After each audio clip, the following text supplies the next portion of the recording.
Dumb, Cool. and weird. podcast. Yeah.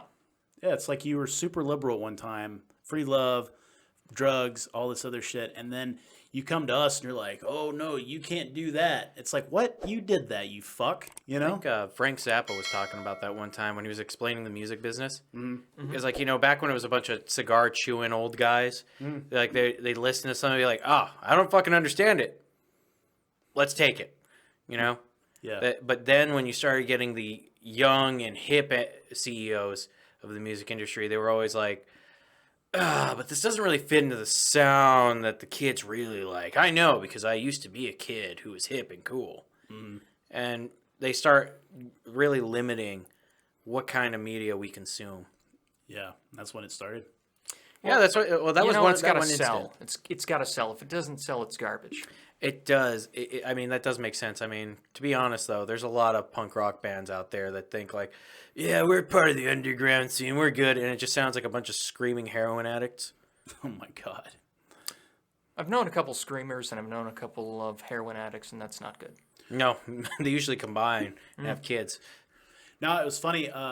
I remember I sent you a Bill Maher video the other day. By the way, Bill Maher is starting to get really good. Like his shit is so funny now. Like he is on point Yeah, when it comes to the he's more on point. I feel like when a liberal administration is in control versus a conservative one, because he's like, kind of goes back to what we were saying. Is like it's so easy to make fun of the Republicans, but it takes a little bit more finesse to make fun of liberals, and when they do, it really just gets in there, Yeah, I wouldn't say that I'm a total Bill Maher fan, but some of his stuff is absolutely on point. Yeah, like recently he was talking about the music industry. Yeah. He was talking about how now Generation Z, by the way, generation after us, they were talking about how they're upset that other musicians aren't getting, like the other, like 95% of musicians aren't getting the exposure, the streaming and exposure they deserve. And Bill Maher was like, that's because they suck.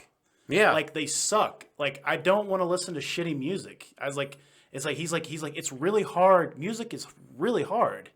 Like it's hard to make good music. it really is, because art, when you can perfect art, it's beautiful. Yeah. But you can't call yourself an artist if your crap doesn't sell.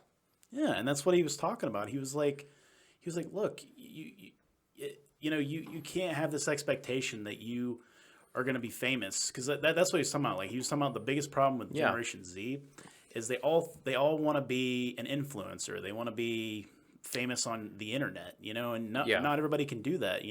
He's like I miss the time where people had dreams and aspirations of being a plumber, being a firefighter, being an engineer maybe. He's like, now everybody wants to be an influencer. He's like, it's fucking stupid because not everybody can be an influencer. I remember back, there was a clip from him in the 90s where he was talking about this same stuff, back when he was talking about like, oh yeah, this trophy generation, which he mentioned also in this video, where he's talking about this is what happens when you give instant gratification to a whole generation of kids. They become adults who seek instant gratification. Yeah. That makes sense. I mean, I'm guilty of it too. Like sometimes I'll watch a video on YouTube and I'll skip past it after 30 seconds. I won't even finish the whole video. I know that shit kind of started with my generation. With us. I know it did. I mean, I'm not ignorant to that fact. Another big thing that's a problem with our generation is porn addiction.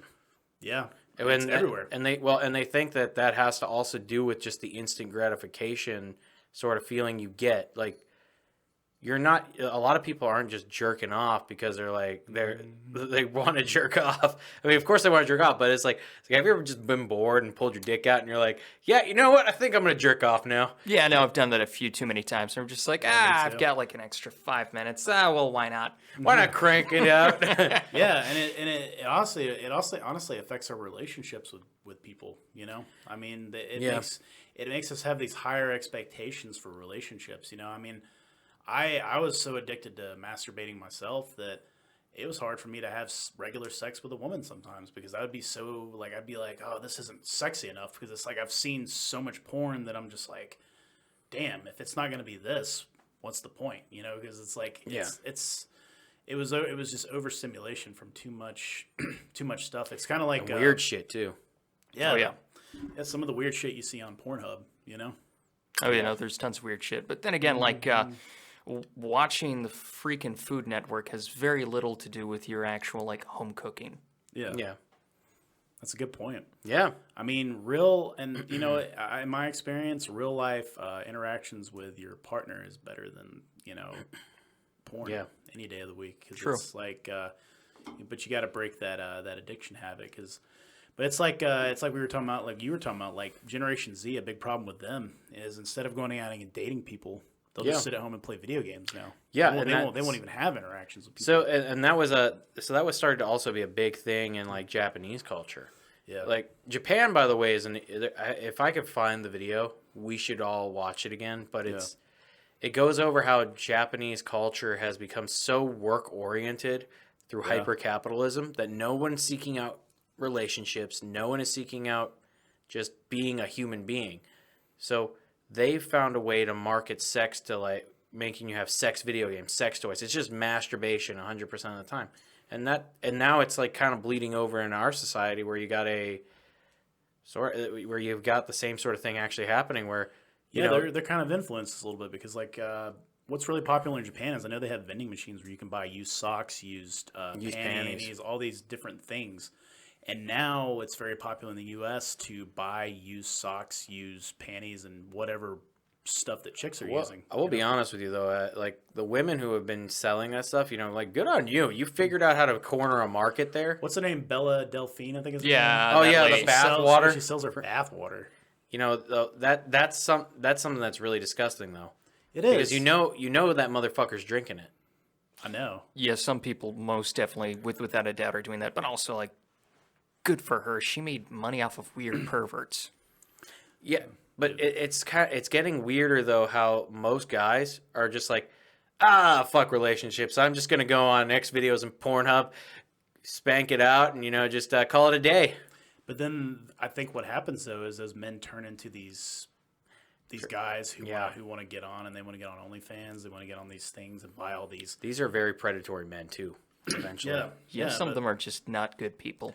But that's what happens, though. It ends up becoming like maybe in the future, maybe relationships won't be a thing. Maybe it'll be just a transaction. It'll be just like, hey, girl, I like what you got. And she'll be like, well, guy, I like what you got. Maybe we can just have like a transaction real quick. And then we'll go back to our really lonely apartments and not talk to anybody. Well, maybe that's also a problem with the fact that at least with the baby boomers, they knew how to appreciate each other as people.